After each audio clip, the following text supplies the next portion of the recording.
Hello, and welcome to the Simply Business Interview Podcast, a podcast created by business owners for business owners. I am your host, John Jennings.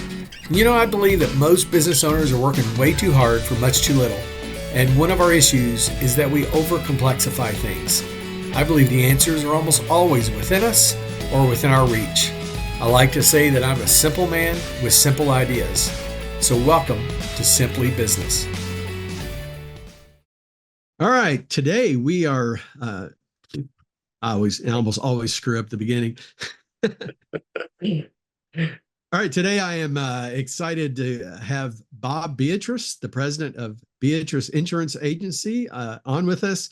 Looking forward to hearing his story and about his agency. Bob, why don't you first just introduce yourself and tell us a little bit about who you are and what you do? Okay, well, great. Well, thank you for having me. As you said, I'm Bob Beatrice with Beatrice Insurance Agency. We specialize in employee benefits, individual health insurance, and Medicare. I went out on my own about 12 years ago.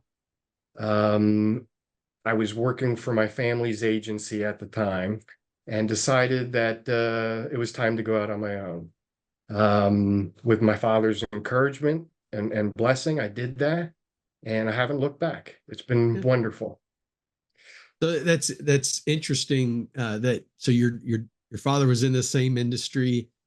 Was it his agency that you worked for? It was his agency. I had two brothers, two sisters, my father and my uncle. The only one who wasn't really involved was my mother. Oh, wow. I've worked with some businesses where it's a lot of family members together. That had to be interesting. It was. Can't quite imagine. Even though we were all very much the same, we had different communication styles. Oh, sure. And so sometimes we'd clash a little bit, but I was the baby of the family, and so I probably clashed the most. I was probably most like my father and kind of wanted to do it my way. So is that you're most like him? Is that why he encouraged you to go out on your own? Probably. Yeah, I think he saw it first and then started encouraging me. Yeah. That's fine. Did your other family members stay with his business?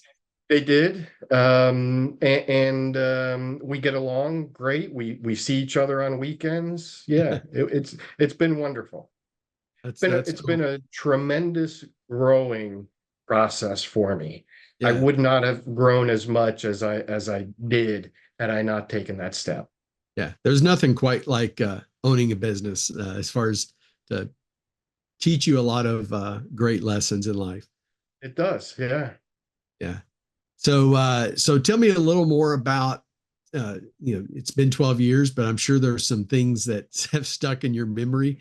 What was that initial, what was that spinoff like, and what were some of the challenges you faced early on? Well, the challenge is you can't stop change, and you have to learn to embrace change, use it as an opportunity for new opportunities, doors opening for you, and really just do not fear it, embrace it. Mm-hmm. So we had a little decline initially, and I expected that. It was probably a little bit more of a decline than I was hoping for, but that allowed us to grow and adapt and do things a little bit differently. Yeah, it's interesting. Funny you said that. And we talk about the business life cycle, and when I'm working with clients, I hear that over and over again. That we call it. There's the honeymoon period where you call. In fact, I was just with a client that's on the P&C side of insurance, and we were talking about that same thing. He started off his own agency, bunch of people, family, friends. Suddenly he's like, big boost initially, and then it's like crickets for a little while, and Exactly. that decline happens. And you start that panic of, oh, am I going to be able to keep this going? Am I going to be able to sustain it? And that's a scary part of when you launch a business. It usually happens in that 6 to 12 month range is when that that decline happens? It happened after the first year for me. I mean, Yeah. the first year was very exciting, and then the worst sound is not hearing the phone ring. Right. Right. Because you've hit that initial, everybody that knows you, and the easy pickings, so to speak. And so you have to Correct. find Yeah. that next source. Yeah. That's But I very think true and happens all the I time. think once you make the decision to go out on your own, you have to not look back. You Yeah. have to put everything you have into it, not look back, um, and really embrace the changes. And I think the key for me was when I started hiring people to really empower them to make decisions Mhm. and offer their advice, Yeah. and trust that. And if they would have made a different decision or maybe even a wrong decision, to use it as a learning opportunity for both of us. Yeah. And I think I've been very successful in that. Very good. So you've talked about learning. One of the things you talked about when we were prepping for this, you mentioned you felt there was a missing component in the kind of the education side. Why don't you expand on that a little bit? I'd like to hear your thoughts. Well, I'm a diabetic, type 1. I have been since the age of 13. And initially, I would have to carry a binder of all my tests from one doctor to the next to help them communicate so that I wasn't running multiple tests over and over and over. And there's a tremendous disconnect. So education was very important to me, and helping customers understand their plans so that they can navigate them, because no matter what happens in healthcare, and there's going to be future change, you have to understand what works for you and what's not going to work for you. Mhm. And that's just as important as what does work for you. And you have to take advantage of those things that do work for you. I was an early adapter to HSAs, health savings accounts, and I used my experience as a diabetic to help educate my customers on how to take advantage of them. Yeah, very good. So let's talk a little bit about the health insurance. As I shared, I dabble some in that space with some of my clients. So tell me a little more about where you see your industry going, because it's one that seems to always have a laser focused spotlight on it, if you will, in politics and in culture and just around the dinner table. So Yeah. what do you see happening in the health insurance market? Well, I definitely see more change coming. How that change will come about, I'm not sure. I kind of like the Medicare for all with an opportunity to buy additional coverages should you be able to afford them and should you want them, or Mm-hmm. if you need them. Um, but the red tape in the legislation is outrageous. You Mm-hmm. know, it's a state by state basis. Yeah. So you have to know the state laws in each state that you're in, and I'm probably in 15 of them. Yeah. And health insurance itself changes on a daily basis. So you really have to stay in the loop and do it every day so that you're in the know and can properly advise your clients. Yeah. So what is do you have a specific client niche, and do you and what's your strategy for going after them? Good question. I think I'm really strong with restaurants and Mm. hospitality groups, interestingly enough, because they're difficult to deal with. But as I was growing up, and my family's always been entrepreneurs, so we've always owned businesses of our own. I learned a lot about the restaurant industry and what employees were looking for, what they weren't, and so I can communicate with them. And I share my stories, because I think that helps relate you to the customer so that they know they're not in this alone. Mhm. So you come from a very, obviously your dad, and you said your whole family is entrepreneurs. That's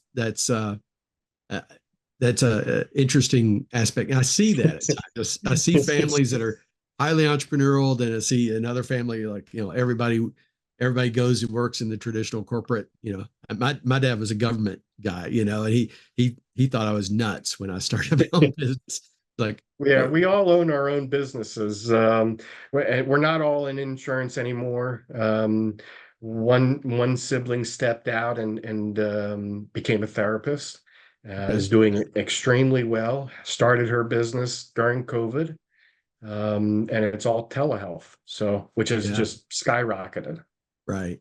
Right. Yeah. That's an area with a great need as Oh well, my for sure. gosh. But mental health is a big issue and something we try to promote quite often.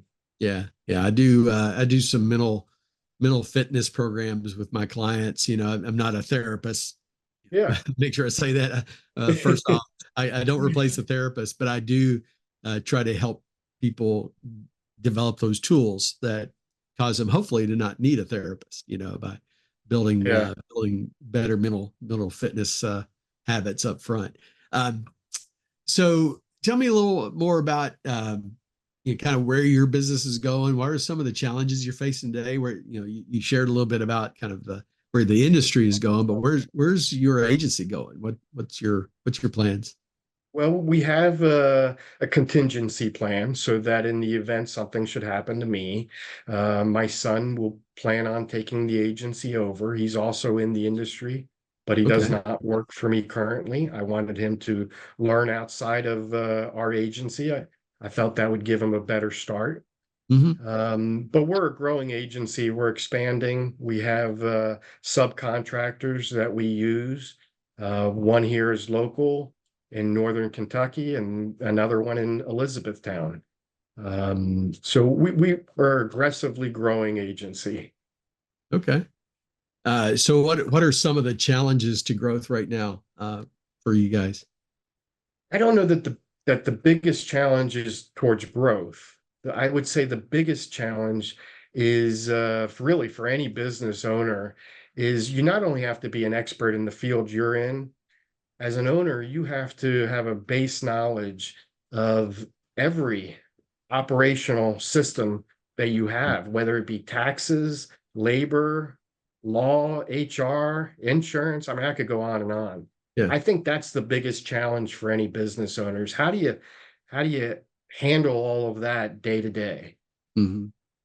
So do you how do you stay up to date on that? I mean, all of those subject areas are constantly changing and growing and Constantly. evolving. So how do you stay on top of that? I have trusted advisors. I think you have to have trusted advisors Hmm. that are looking out for your best interests. Similar to our approach, we treat our clients as it's our money, and we give them advice on how we would use the coverages. And I think that's what I look for in my advisors.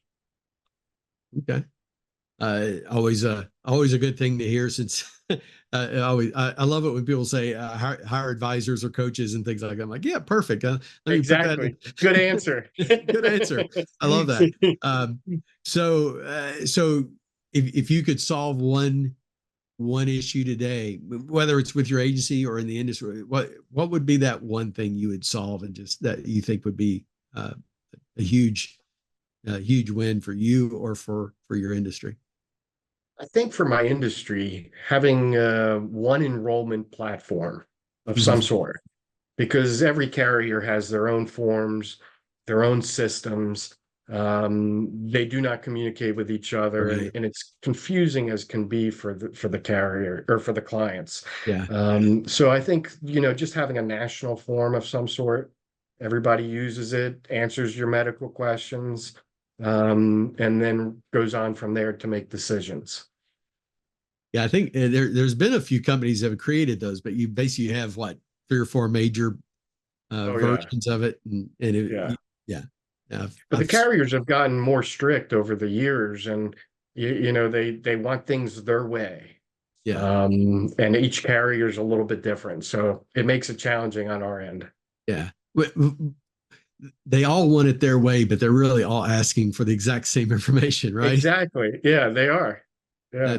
That's funny. It's the red tape. You probably have more red tape in your industry, just about any industry there is. It really is. It's crazy. Yeah. Um, and that's the thing I probably struggle with the most, Mhm. but we've got a good hand on it, and we've got a great team. Everybody stays in the loop. We all communicate with each other well, and I think that helps me tremendously. Yeah. So you seem like a pretty uh, even keel kind of guy. We're just getting to know each other, but every, everybody talks about work-life balance, and I say that's a terrible phrase. Whoever created that phrase uh, created a monster, because there's no such thing as work-life balance, Yeah, especially for a business owner. exactly.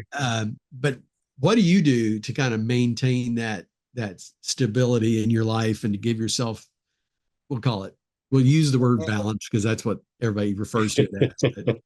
But you know what I'm saying? Yeah, quite frankly, I really struggle with that. I think I'm in a growing phase with it. Probably growing a little too slow at my age. I should have grown into it by now, I kind of feel. But I think the key that I learned early on was, again, to empower my team, Hmm. to make decisions, to trust that empowerment, so that I'm not going to come down hard on them if they make a different decision than I do. I just embrace it, and it took me a long time to learn that point of view, and once I learned it, I think it really has helped me grow tremendously. That's It's good. all about your attitude. You know, well, they say it's all in that 6 inches between our ears, right? Yeah, yeah. It's And I was probably more hyper when I was younger, and more impatient, and patience came later in life. yeah. Well, I think that's probably true for all of us. I've got a few years on you, I'm sure, but It uh, didn't come quick enough for me. Let me just say that. so are most of your team members, millennials or Gen Z? Yes, I hire younger because they help me keep up with the technology. I Yeah. think that really helps. Um, yeah, they're all younger than me, and I don't know when that happened, when I became the oldest in the company, but it seemed to happen overnight. Yeah, it does. But they're that age group right now is really struggling with that balance and patience and stuff like that. It's a big issue for them. Have you run into Yeah, that as their leader? yeah, I do, and I just talk to them just like I would with a client. I just give them my friendly advice, and Hmm. know that we're all on the same road, just slightly different aspects of the road, and they're going to learn on their time. But just be patient with them, and let them grow. Yeah. So you've 12 years of business ownership under your belt. That's quite a statement. Congratulations on that. Uh, Thank you. there's a lot of people out there that want to start their own business, and we're actually seeing an uptick in since COVID. Frankly, we've seen an uptick in people starting their own businesses. I think we're going to continue to see that growth. What advice as a business owner would you have to someone thinking of, whether it's an insurance agency or a restaurant? What advice would you have? I guess my advice would be, again, hire trusted advisors. Mhm. And I think that's the key, is trust. Yeah, And then once you make that decision, really do not look back. Just put everything you have into it. Embrace changes, because they're going to happen. I guarantee it. At some point, they're going to happen, and use them as opportunities. yeah. What's that old statement about your strategy doesn't survive the first contact with the enemy or whatever? Exactly. you Yeah. know, The you you know the funny thing is, I have a tagline under my logo that says something like, "Life happens. Let us help you be prepared." And I thought about that. I didn't realize how much life was going to happen to me after I started my business. I think all my growth took place in these last 12 years. Yeah. Yeah. And it's funny. You talk about change and perceptive change, but you're in a risk management industry. So you kind of are living kind of both sides. And I always think that's kind of funny when anybody that goes into your industry, they're taking a risk to go into a risk management industry. And it's kind of a funny, it takes a unique personality, I think, to do that. Yeah. It's my take on it is I'm in risk avoidance. I want to eliminate as much risk as I can. Yeah. And just understand you're still going to have risk. And what are you comfortable with? Because everybody has a different level. Yeah. Yeah. I love that. And I appreciate that. Well, Bob, if someone would like to learn more about you or your business or reach out to you, what's the best way of connecting with you? We can be reached at 859-918-6720 or on our website at beatriceinsuranceagency.com. Okay. And I appreciate the opportunity to discuss with you these topics. Yeah. I think anytime I can help someone, mentor them, I'm more than willing to do that. Excellent. So we'll add that contact information with our show notes. And I appreciate your time today. This has been very, very insightful, and I know my viewers are going to enjoy hearing your story. Thank you. Thank you. Have a good day. Thank you for listening to today's episode. If you liked it, please share or like it on whatever platform you use. You can find me on social media. On most platforms, I'm John K. Jennings. My first book is also available. Your Baby is Ugly tells you about 10 truths that business owners need to hear, but often won't, and how to overcome them. You can find it on Amazon. Just search for Your Baby is Ugly. And be watching for our next episode, where I'll interview another business owner who will share their stories and insights into what it's like to create a great business.